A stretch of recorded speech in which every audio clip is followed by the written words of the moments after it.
Ceci est un livre audio autogénéré par Google. Cet ouvrage est le 39e livre de la Aux frontières du management, Francis Massé. Innovation managériale, enjeux et perspectives, Thierry Combe et Gilles Rouet dire. L'Afrique en discours.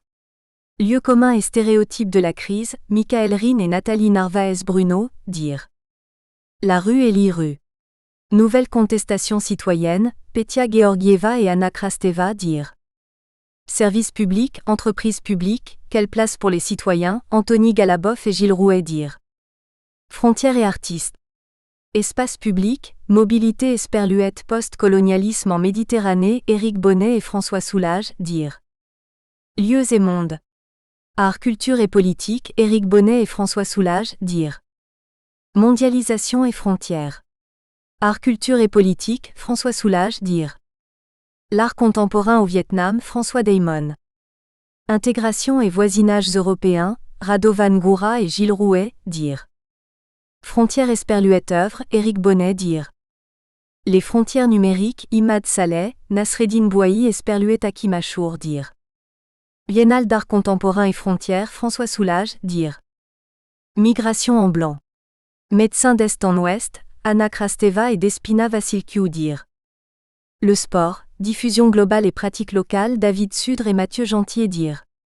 Esthétique de la ville, équipement et usage, Thierry Combe et Gilles Rouet dire. Identité et espace public européen, Radovan Goura et Nataša Stičičićka dire. Esthétique de l'espace public, Serge Dufoulon et Jacques Lolive dire. Mobilisation citoyenne dans l'espace public, Gilles Rouet dire. Art et espace public, Marc Vera dire. Médias et sociétés interculturelles, Martin Clus et Gilles Rouet dire. Citoyenneté, Anna Krasteva dire. Quelles frontières pour quels usages, Gilles Rouet dire. Transhumanité.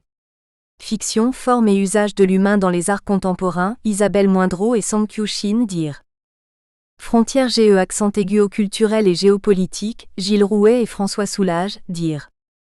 Europe à partager, Europe des partages, Serge Dufoulon et Gilles Rouet dire. Géo-artistique et géopolitique. Frontières, François Soulages dire. Internet ou la boîte à usage, Serge Dufoulon dire. Participation et citoyenneté depuis le printemps arabe, Anthony Galabov et Jamil Saya dire. Usage politique des nouveaux médias, Gilles Rouet dire.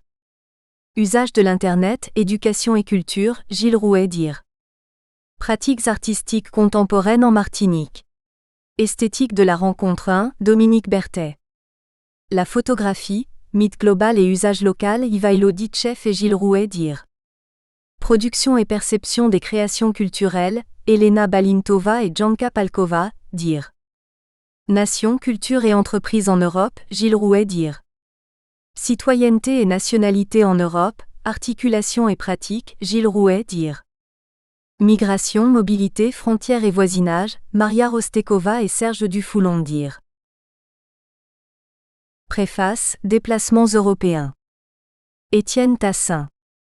Les réflexions de Bogdan Bogdanov sur l'Europe, son héritage culturel et son devenir politique, sont réunies sous une heureuse association, penser et construire. Car s'il s'agit en même temps, comme l'indique l'auteur, de comprendre et de faire l'Europe, comprendre, de la manière dont il le fait ici, c'est déjà faire, au sens où il comprend l'efficace propre de la lecture. Au moment de la lecture, le lecteur individuel accède à l'étranger, à l'autre, au communautaire. Grâce au texte écrit, il acquiert un monde qui lui faisait défaut avant l'acte de la lecture. Si nous nous isolons pour lire ou si la lecture nous isole, c'est aussitôt pour nous relier non à une communauté fictive mais à un monde de signification réorganisé par le texte et sa saisie. À la suite de Wolfgang Iser, de Hans Gadamer et de Paul Ricoeur, Bogdan Bogdanov avance que la lecture conjoint 4 effets. Elle nous relie à la communauté des autres qui sont mes semblables. Elle nous amène à une nouvelle disposition vis-à-vis du monde concret. Elle confère à ce monde une réalité que le défaut des autres lui ôtait. Elle nous renforce dans le sentiment que notre identité tient tout entière à cette connivence, à cette communauté partagée du monde, et que c'est par elle que nous existons vraiment. Lecteur européen, lis et tu sauras qui tu es ou pourrais être. Lecteur non européen, Lis et tu comprendras ce qui te relie à ceux qui se disent européens quand bien même ceux-ci seraient incapables de donner un contenu positif à cette identité. En vertu d'une complicité performative de l'acte d'écrire et de l'acte de lire, lecteur, tu te trouveras en trouvant une communauté et un monde avec lesquels tu entres en résonance. Lire ce livre revient à se faire européen parce que celui qui l'a écrit s'est fait européen en l'écrivant, et que cette expérience est universellement généralisable. Europe serait au moins pour partie le nom de cette expérience d'une reconnaissance et d'un devenir soi indéfini mais grâce aux autres, expérience que ce livre expose et met en œuvre en même temps. Aussi l'identité européenne dont il est question, celle qui nous fait dire nous, face à eux, n'est-elle nullement définissable.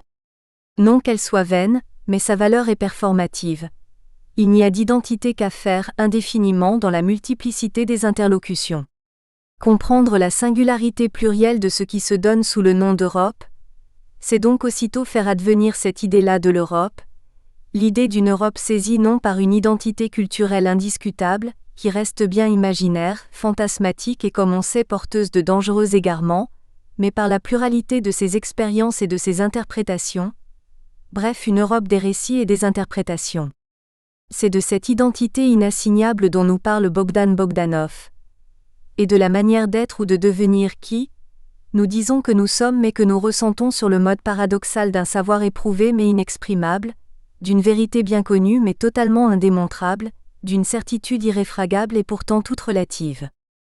C'est à la fois en philologue et en historien de la culture grecque antique et en intellectuel engagé dans les enjeux de son temps et de son pays, la Bulgarie, qu'il se tourne vers l'Europe, liant l'interrogation sur son passé aux incertitudes de son présent, et cherchant dans l'altérité territoriale et culturelle qui la compose les clés de son rapport à ce qui lui est étranger. Car s'il y a bien une tradition hellénique dont l'Europe provient, celle-ci est complexe et se déploie comme en une langue double qui affiche d'un côté son unité et son unicité tandis qu'elle révèle d'un autre la multiplicité des discours qui peuvent être tenus sur l'Europe, et la multiplicité des interprétations possibles de cette tradition. Être européen résulte de ce jeu illocutoire du passage de nous, à eux et à moi, que les récits, mythes et écrits activent et réactivent. Ce qui définit une méthode, la méthode européenne, par laquelle s'est construite cette identité inassignable qu'est l'identité européenne, dont on pourrait dire en réalité qu'elle est hétéronymique au sens des hétéronymes de Fernando Pessoa. Bogdan Bogdanov rappelle ici à sa manière que cette hétéronymie procède d'une hétérotopie native. Née sur les bords de la mer Égée accent aigu E, racontée dans les mythes comme issue de la Crète, Europe, fille émigrée ayant trouvé asile en Grèce, et vouée au déplacement que racontent Hérodote et les géographes de l'Antiquité. Espace des déplacements, espace en déplacement, l'Europe déplacée ne serait donc pas sa place ou aurait perdu sa place. Il est remarquable que ce soit aujourd'hui autour de places significatives que se joue sa redéfinition politique et dont destin historique. Place Syntagma, place Taksim, place de la Puerta del Sol, etc. S'il fallait définir l'Europe culturelle, on devrait le faire en considérant ces déplacements que racontent de nombreux récits. Si l'on devait définir l'Europe politique, on devrait le faire en considérant l'occupation des places par des peuples en quête d'égalité, de liberté et de justice.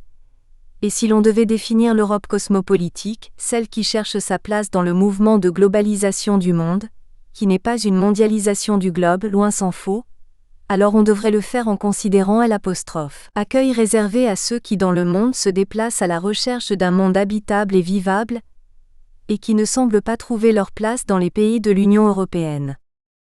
Dans les réflexions de Bogdan Bogdanov, plusieurs thèmes viennent à l'appui de cette idée d'une identité communautaire européenne ouverte et en perpétuelle construction, élaborée dans une incessante confrontation à l'altérité des autres. Être en général, c'est toujours être insuffisant, et s'efforcer sans cesse de surmonter cette insuffisance par les autres et le milieu que nous composons avec eux. À tout moment on se complète, se définit et s'arrête par le biais des milieux en transformation auxquels on participe et qu'on coordonne, faisant naître leur corrélat à l'intérieur de soi. Notre problème principal consiste donc à construire ces milieux, à en établir les proportions. Et ce problème s'associe à l'autre qui nous touche, semble-t-il, plus directement, la construction de nous-mêmes. Ainsi en est-il aussi de l'Europe en perpétuelle construction. Il se trouve qu'un type exemplaire illustre cette disposition européenne, celui de l'intellectuel, comme si l'histoire de l'intellectualité était indissociable de celle de l'Europe. L'intellectuel est ce médiateur qui aide à relier efficacement ce qui est ici, présent et proche, avec ce qui se trouve ailleurs, dans le passé et l'avenir. D'où tient-il cette vertu ? De sa mobilité, de son art des déplacements, art européen ordinaire. L'intellectuel est quelqu'un de mobile, il se déplace, réellement mais aussi idéalement tout en changeant d'idée. Eh bien l'homme ordinaire européen en fait autant, ibidem. C'est pourquoi on ne saurait trop prêter attention à l'Europe comme un espace, où circule aussi bien l'intellectuel que l'homme ordinaire, ibidem. Dans cet espace des circulations, et sous les deux figures que la tradition lui connaît, celle du philosophe et de l'orateur, de Platon et d'Isocrate, l'intellectuel s'efforce de comprendre son monde par ses déplacements, tentant à la fois de s'en démarquer et de l'éclairer, jouant avec le pouvoir et la science, courant comme Xénophon, à la recherche de modèles en Perse ou à Sparte, se tournant vers le passé pour corriger le présent de son pays démocratique. À en croire Bogdan Bogdanov, deux éléments caractérisent l'esprit européen de l'intellectuel. Sa capacité de se déplacer, d'une part, son aptitude à ne pas être lui ou à l'être sur le mode du jeu, d'autre part. Double non-coïncidence à soi, double exil et double quête jamais comblée d'asile provisoire, qui donne à l'être déplacé le pouvoir de se soustraire à la nécessité et de conquérir une liberté de penser que seuls gagnent ceux qui, nés quelque part, ont appris à voyager et trouvé refuge en eux chez d'autres ou avec d'autres en eux. Ainsi en est-il du philosophe stoïcien, par exemple de l'auteur des Pensées pour moi-même, qui sait qu'il n'est que les rôles qu'il joue mais qui sait aussi jouer les rôles qu'il a à interpréter. Marc Aurèle est dans sa loge où il assiste au jeu du cirque, car son rôle d'empereur l'y contraint, mais il n'a pas le regard tourné vers l'arène car il est en train d'écouter son lecteur, c'est là son autre rôle, celui d'intellectuel. Peut alors être européen celui qui sait se soustraire aux contingences de sa naissance ou assumer celle-ci comme une simple contingence. Avicenne ne fut pas en Europe, mais il possède les traits d'un intellectuel européen, ibidem. Cette liberté de jouer avec soi grâce au rapport que nous entretenons avec les autres est le gage d'une communauté politique épargnée des fantasmes identitaires et ouverte à la pluralité des auto-interprétations. C'est un même mouvement qui me met à distance de moi-même et à distance des supposés miens, et qui me fait me reconnaître semblable à eux, pris dans la même appartenance, mais aussi libre de les lire ou de la refuser. Quand les mythes racontent la formation d'un nous, et en justifient l'autorité, l'histoire, celle qui avec Hérodote et Thucydide a conquis ses lettres de noblesse sous le nom d'impartialité en contant les aventures des Grecs du point de vue des vaincus autant que des vainqueurs, ouvre à une liberté de comprendre et des apostrophes. Être. Si au lieu de se laisser tenter par une histoire on préférait choisir tantôt une autre, on se doterait de la liberté et de la force intérieure pour pouvoir également gérer la force extérieure. Ne pas se laisser submerger par une appartenance exclusive pour construire un soi unique à partir de plusieurs nous extérieurs. Dénonçant le dualisme d'une liberté totale des individus et d'une hyper-appartenance communautaire, Bogdan Bogdanov indique combien la première nourrit la seconde et participe activement aux idéologies communautaristes fondées sur un identitarisme exclusif. Par exemple, le bulgare atomisé s'adonne sans effort au nous absolu bulgare, au point de simplifier la bulgarité, de ne pas comprendre sa multiplicité interne. Ainsi, par amour du bulgare, les patriotes atomisés deviennent en réalité des patrieurs. Car ils réduisent l'élément bulgare à quelques clichés dont il n'y a pas lieu d'être fier, ils produisent une appartenance simplifiée qui ne sert à rien, sinon à nous rendre traditionnels et fermés pour le reste du monde. Par le mensonge d'être une communauté organique, on compense l'insuffisance de la situation réelle, à savoir que nous sommes une banale multitude sous le voile d'une idéocratie patriotique, ibidem. Ce qui se dit ici de la bulgarité vaut pour toute prétention des Européens à une supposée européanité, identité culturelle qui devrait illusoirement fonder politiquement l'Union européenne. À l'inverse, il nous faut reconnaître dans l'idée d'Europe un autre thème, celui d'une anidentité ou d'une hétérologie politique portée par le jeu couplé des désidentifications culturelles et des subjectivations politiques. De cette posture européenne, une institution éminente a eu jusqu'à aujourd'hui la charge et l'honneur de la faire vivre et de la transmettre. et peut-être y a-t-elle récemment définitivement renoncé sous l'effet des sirènes libérales, l'université dont le destin se confond avec l'histoire de l'intellectualité européenne. L'université est une personne au sens de Ch. S. Peirce, mais elle se laisse en même temps comprendre comme un texte offert à lecture et interprétation. L'université et la personnalité peuvent s'entendre comme des systèmes ouverts analogiques, écrit Bogdan Bogdanov. Ouvert revient à dire que ce sont des sujets disposés à comprendre le milieu extérieur, autoréférentiel, en processus incessant de devenir et d'échange. Étant par ailleurs des systèmes à caractère processuel, ces derniers peuvent être présentés comme des textes qui établissent un rapport d'interdépendance réciproque. Dans l'hypertexte du milieu universitaire se forment les textes de l'identité personnelle des individus qui y participent, et vice-versa. Le milieu universitaire réagit en fonction de leurs textes, s'y accommode continuellement par l'intermédiaire des textes de plus petits sujets communautaires au sein de l'université. De manière similaire, l'université se rapporte au milieu textuel de l'extérieur par l'intermédiaire d'autres textes.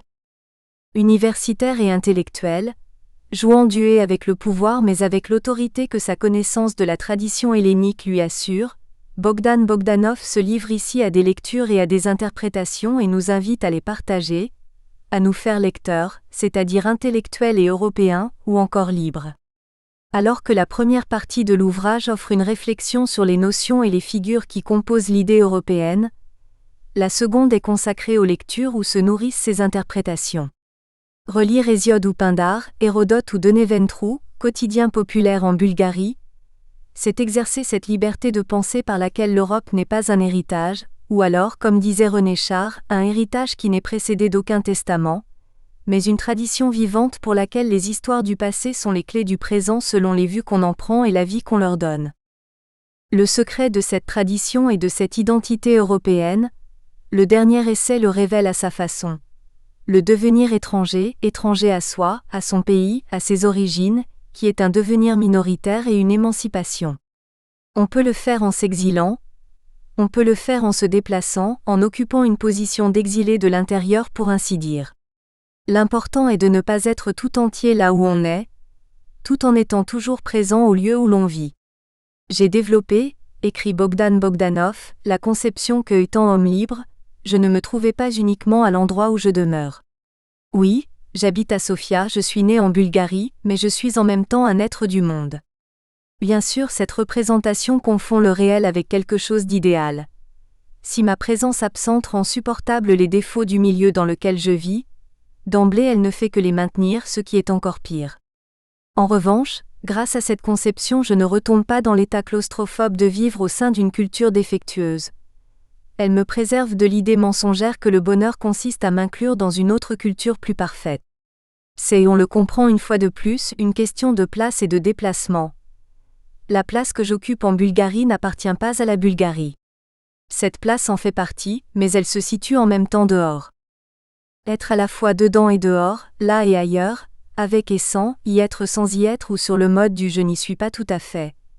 Assumer ses responsabilités mais savoir qu'elles sont relatives, telle est l'attitude stoïcienne, et donc idéalement l'attitude européenne. Elle consiste à savoir habiter plusieurs mondes, plusieurs mois, être bulgare en Europe et européen en Bulgarie. Elle mobilise un relativisme éclairé, raisonnable, prudentiel si l'on peut dire, contre l'universalisme doctrinaire et le communautarisme identitaire. Pour elle, l'Europe est ce qu'il s'agit de comprendre et de faire. Je suis persuadé que la tâche qui consiste à relier un si grand nombre de personnes serait rendue plus facile, si on disposait d'autres conceptions instrumentales de l'individu, du groupe et des rapports qui les relient, si la pensée politologique qu'on pratique aujourd'hui devenait plus anthropologique, si on ouvrait la voie à des idées pragmatiques plus modernes de l'interaction entre action individuelle et action collective. Tel est le contexte profond de ce livre. Convaincre, non seulement d'autres, mais aussi moi-même, qu'en dépit de notre individualisation européenne, nous avons la vocation d'être sociaux, que nous sommes disposés à agir collectivement et politiquement. On perçoit qu'en ces temps où l'Union européenne trahit son héritage et le désavoue, une Europe fidèle à son hétéronymie et à son hétérologie, une Europe des altérités et des interprétations, une Europe des déplacements plutôt que des emplacements ou des encampements reste encore à penser et à construire. Introduction, comprendre et faire l'Europe. Associer les processus de comprendre et de faire est une question qui m'occupe depuis longtemps, car c'est le premier mobile qui engage à la création de nombreux textes en matière d'histoire ou de politologie. On voit se faire particulièrement bien à travers le sujet de ces textes. Un certain nous, en général, dont l'intérêt organise le récit ou la plaidoirie sur les problèmes de son être collectif. Or ces problèmes-ci en cachent un autre encore plus fondamental, c'est que les vastes sujets nous dont il est question sont instables. Ce sont à la fois des entités réelles, mais qui se forment continuellement. Plus encore, elles sont séparées l'une de l'autre d'une manière peu distincte, s'entrecroisant avec d'autres sujets nous. Prenons une famille qui appartient à l'ensemble d'une communauté minoritaire ou à une couche sociale, lesquelles appartiennent en même temps à des ensembles plus grands de peuples, d'ethnies ou de races. Ce type de travail du texte apparaît clairement lorsqu'on parle de l'affiliation à l'Union européenne de nouveaux États membres. Explicitement ou implicitement, le « eux » des Européens se met en relation avec le « nous » des peuples et des pays qui désirent faire partie de l'Union dans l'espoir que les « nous » locaux se transforment en un « eux » plus global, celui des Européens. La question ici est de savoir dans quelle mesure ce faire d'un texte serait idéologique, et à quel point il serait la projection d'un agir non textuel. Bien entendu, il est des cas nombreux et différents. Une chose est certaine, le passage à l'acte est difficile. Cette transition serait plus aisée si l'analyse était plus discursive, faisant d'abord la distinction entre l'objet réellement existant et l'objet désiré, pour différencier par la suite, au sein de ce qui est désiré, entre ce qui relève de l'utopie ou de la sublimation et ce qui est réellement faisable. Ainsi, pour effectuer une transition tangible depuis un faire de texte, ordinaire et idéal, vers un acte réel, l'une des conditions serait d'avoir prise sur la réalité des référents des sujets nous et eux qui organisent le texte. Mais cette situation tient de l'habitude d'une communauté à se considérer comme un ensemble cohérent et bien délimité. C'est la raison pour laquelle cette communauté admet que quelqu'un parle en son nom. Certes, à cet égard la culture traditionnelle se distingue nettement de la culture contemporaine. Dans la culture traditionnelle, la communauté n'est pas visible, son destin est encodé dans le mythe des exploits du héros censé la représenter. Dans les conditions de la vie d'aujourd'hui, la communauté et son porte-parole sont disjoints, suivent des destins différents, le lien qui les unit étant précaire et contingent. Or, celui-ci n'en est pas moins présent, se faisant sentir à travers l'intensité du nous, implicite ou explicite dont se sert le porte-parole. Qu'il s'agisse de Démosthène quand il parle des Athéniens, ou de Huntington quand il en réfère aux citoyens d'Europe, tous les deux ont en vue une communauté d'hommes. D'où la question de la délimitation réelle de tels ensembles. Dans quelle mesure celui des Athéniens fut-il une entité donnée, et dans quelle mesure fut-il souhaité et construit ? L'identité fut-elle le seul effet d'une similitude entre les Athéniens eux-mêmes, ou bien d'une nature qui leur était commune ? Sous quelle forme l'ensemble des Bulgares d'aujourd'hui aurait-il été soudé ? Et quelle en serait la caution anthropologique, linguistique, historique ? La réponse est loin d'être aisée, elle exige certainement d'être nuancée. Comparée à la détermination physique des genres, l'identité nationale est à moindre degré naturelle, et l'identité d'un si grand ensemble d'hommes comme celui des Européens l'est encore moins. Ceux-ci s'efforcent d'être une entité déterminée, et bien que soutenus par l'ancien élément européen participant à ce faire, leur nous reste instable. Concevoir les ensembles humains comme naturels tient du compromis. Résultat d'une invention historiquement confirmée, les identités collectives naissent et se maintiennent dans une suite d'actes contingents, tout en étant par ailleurs une donnée culturelle et en quelque sorte naturelle. Il s'ensuit donc que parler bien de l'identité collective n'est possible qu'à travers un discours compliqué, où les formules anciennes se voient continuellement complétées par des formulations nouvelles. Les référents d'un nous ou d'un eux des Bulgares, des Grecs, des Européens, et respectivement de la Bulgarie, de la Grèce ou de l'Europe représentent quelque chose de mouvant, en devenir continuel, en décalage perpétuel par rapport à eux-mêmes. Le raisonnement est valable également pour les signifiés bulgares, grecs ou européens, ceci n'étant qu'un simple coefficient. On parlerait sans doute mieux des Allemands si on les percevait d'abord en tant que Lorrains, Bavarois ou Poméraniens, qui ont recherché une germanité commune liée aux qualités locales propres à ces groupes. Il en est de même d'autres ensembles tels ceux des femmes ou des adhérents à un parti politique. La complication suivante découle de l'intervention du point de vue de l'identité individuelle. Le jeu des nous et des eux, dans les textes historiques ou politologiques, n'aurait pas été aussi intense s'il s'agissait de construire une identité collective. Or, ces textes ne portent pas seulement sur quelque chose, ils concernent quelqu'un. Dans la grande majorité des cas, ce qui est raconté ou décrit sert à construire l'identité du lecteur ou du public. Recourir au mythe, au conte, à l'histoire ou encore à l'exposé de politologie revient à s'en prendre à notre propre moi, pour l'intégrer dans une collectivité, et inversement pour transformer celle-ci en un élément constitutif de notre moi.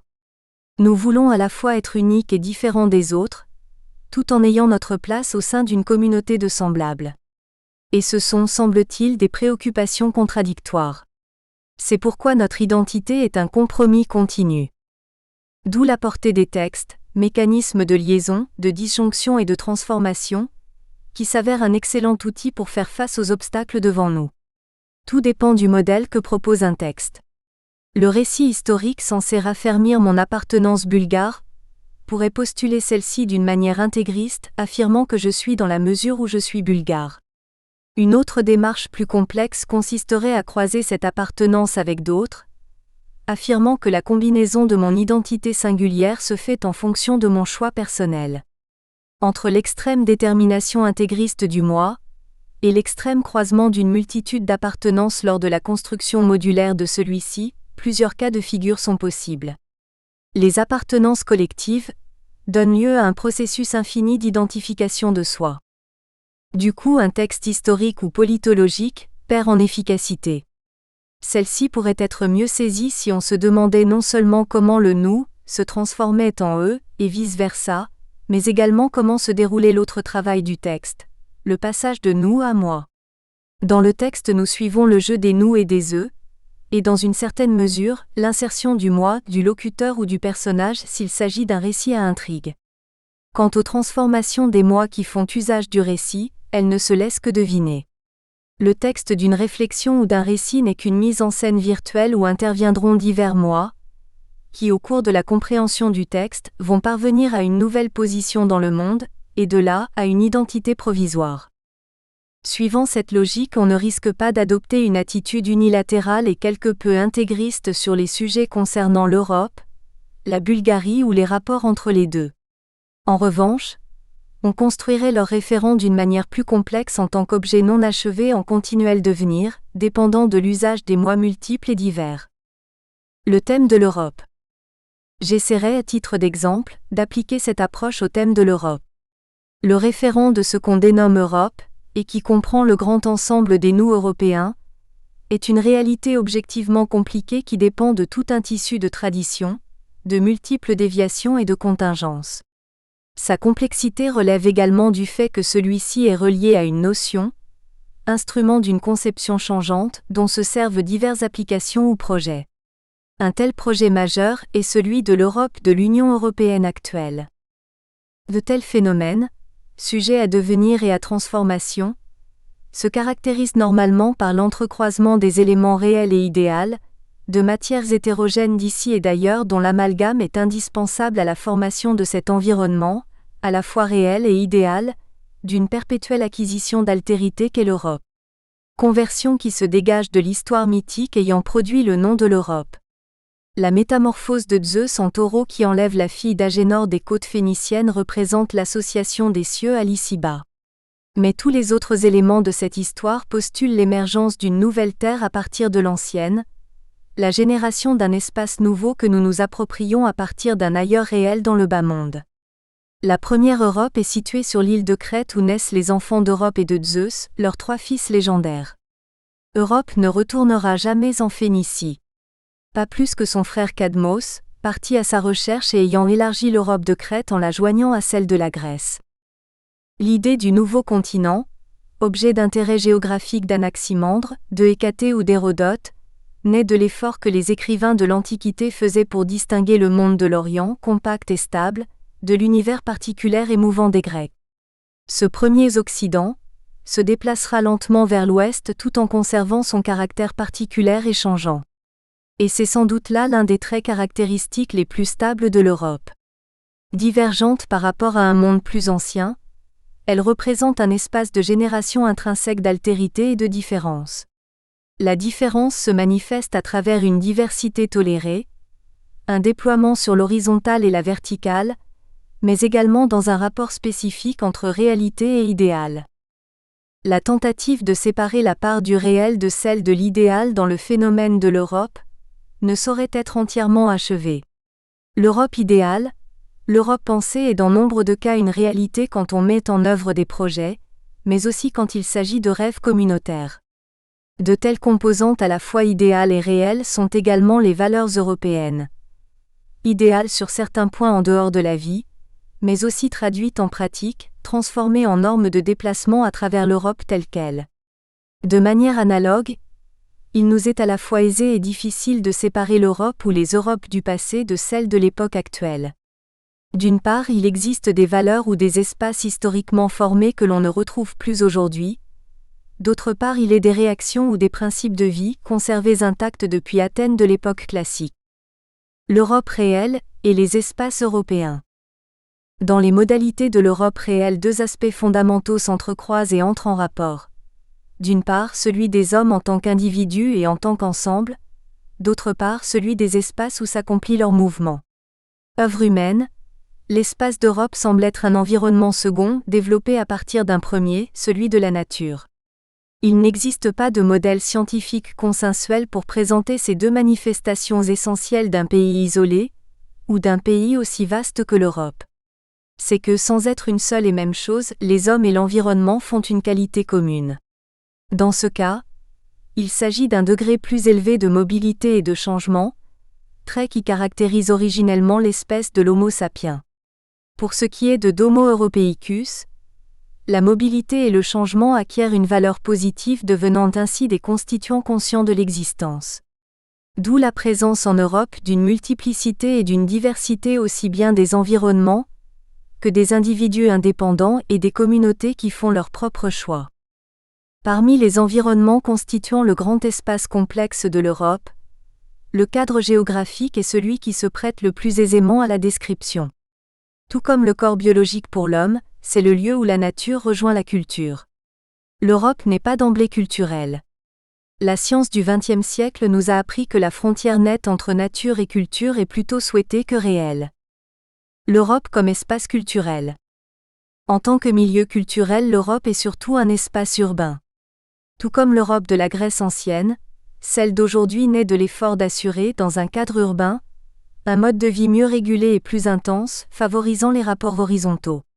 L'espace urbain européen est un milieu d'existence laïque où les sujets sont plus mobiles.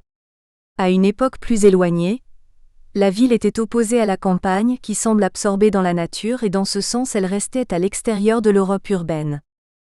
La campagne est le lieu du rapport direct. La ville fonctionne sur le principe des rapports indirects.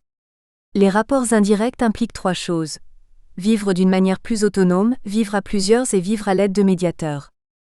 Dans le processus de développement de médiateurs, propre à tout milieu humain, il n'est pas aisé de cerner ce qui tient spécifiquement de la ville européenne.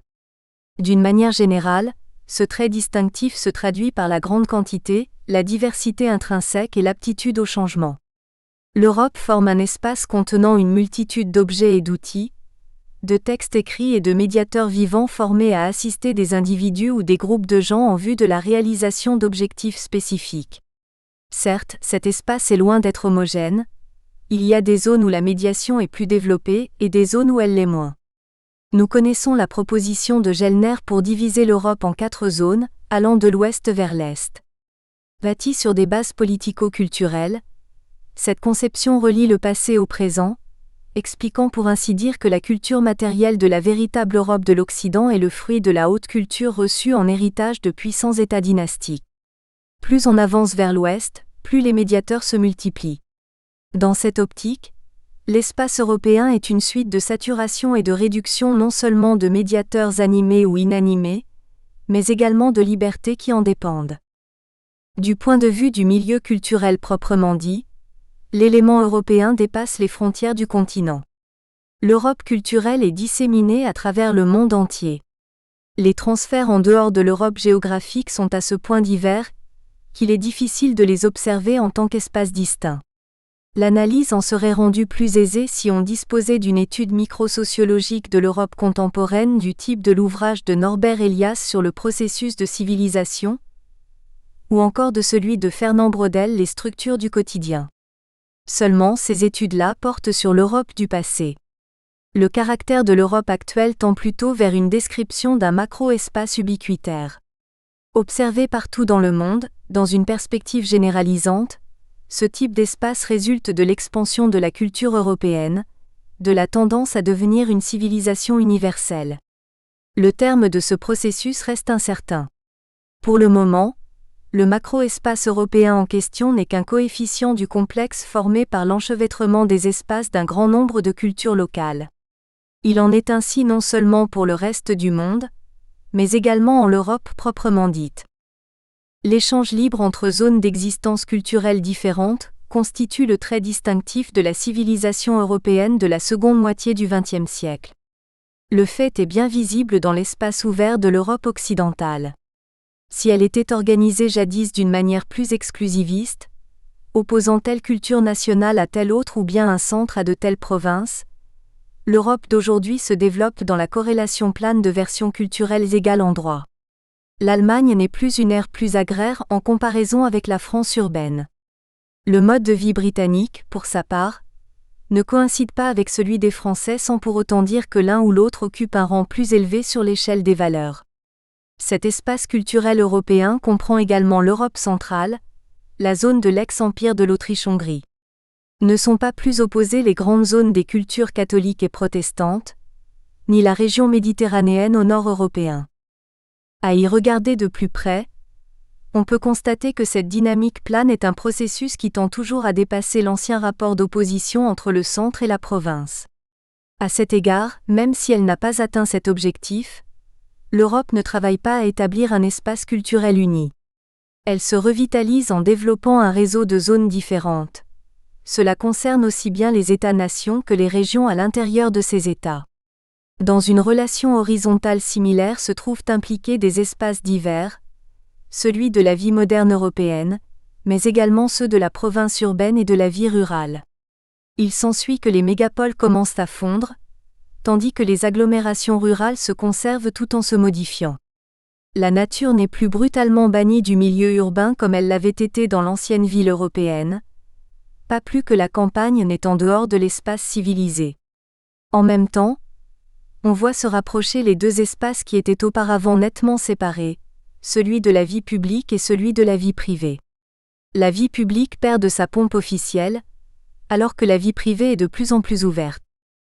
L'Europe en tant qu'espace politico-économique. L'Union européenne. Même si on disposait des connaissances nécessaires, on aurait du mal à décrire convenablement l'espace culturel européen, lequel n'existe pas à l'état pur.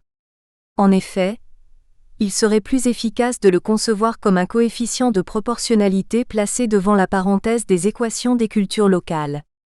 Le raisonnement s'applique également aux grandes cultures nationales en Europe.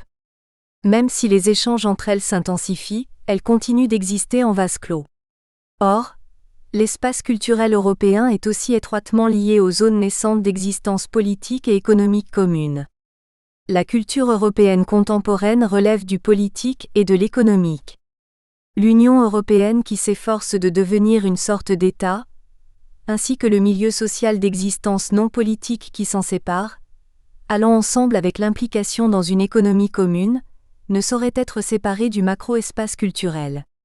Entrelacés les uns dans les autres, ces environnements créent des liens supplémentaires dont la nécessité s'impose par la dispersion grandissante d'individus ou de groupes indépendants. Telle est la fonction de l'Union européenne. Établir l'équilibre dans le nombre grandissant des sujets qui jouissent de plus en plus de liberté, définir mieux l'espace européen. Créée d'abord comme une communauté du charbon et de l'acier, 1952, puis devenue la Communauté européenne, 1957, l'Union européenne se développe dans le sens d'une intégration progressive du politique, du social, de l'économique et du culturel. Certes, la culture reste disparate et insaisissable. Et Sir Dahrendorf a parfaitement raison d'insister sur le fait que l'Europe et l'Union européenne sont deux choses différentes.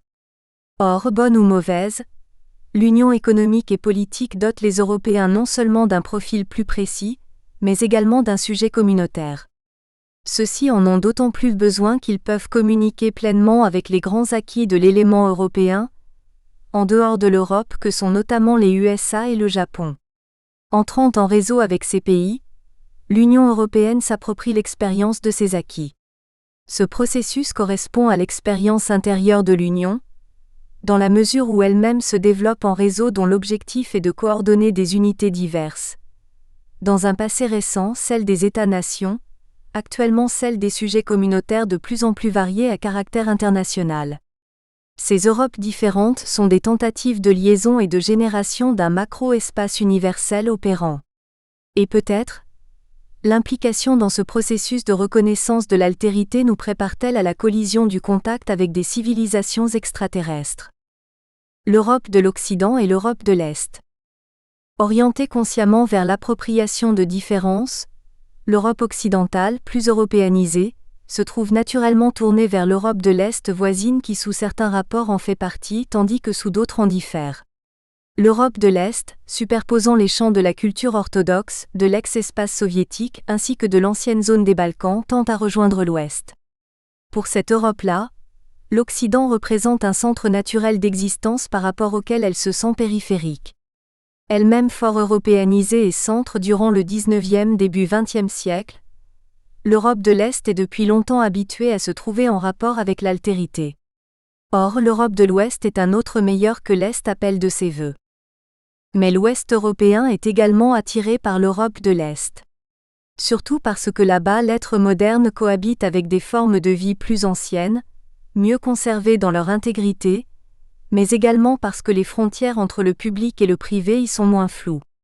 Franche pionnière, un ailleurs plus proche, un pont vers l'altérité lointaine, celle de la vie en dehors du continent, l'Europe de l'Est est un lieu précieux où l'Europe plus européanisée prend conscience de certains risques, notamment l'opposition laïque entre l'ordre et le chaos ou entre la vie et la mort.